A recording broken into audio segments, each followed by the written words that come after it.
Ishara unayoiona hapa ni ishara ya ujasiri, kukupokea na kukupongeza kwa nafasi yako ya wenyekiti. Kwa hiyo nakuomba angalau uweze kuonyesha mshale. Tunaomba nyinyi mlioandaa, kwa sababu ya muda. Huo mkuki uko wapi mliouandaa? Mtasoma kule, muda umekwisha. Tunaomba huo mkuki mliouandaa kwenye kijiwe, mheshimiwa mwenyekiti, kuonyesha kwamba tuko tayari kwa ajili ya mapambano, no reform, no election. Na tuko tayari kupambana.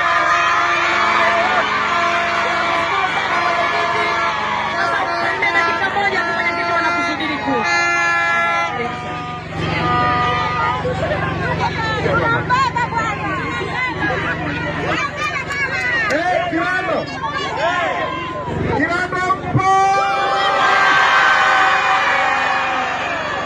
Kirando mimi nawaaminia.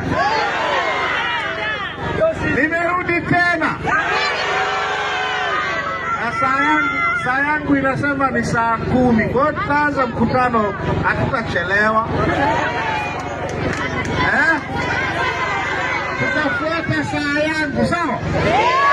Inasema saa ngapi? Haya, sasa ngoja niweke hii. Alafu tuende kwenye mkutano.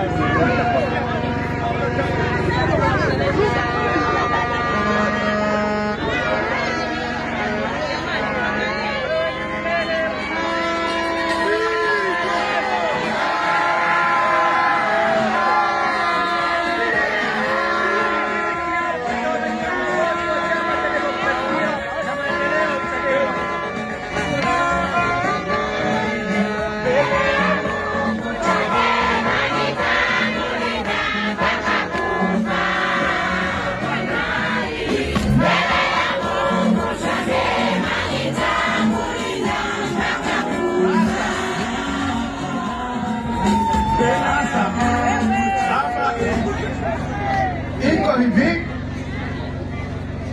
natakiwa sasa, nataka kuyazungumza uwanjani, lakini tunakoenda kunahitaji ujasiri wa ajabu.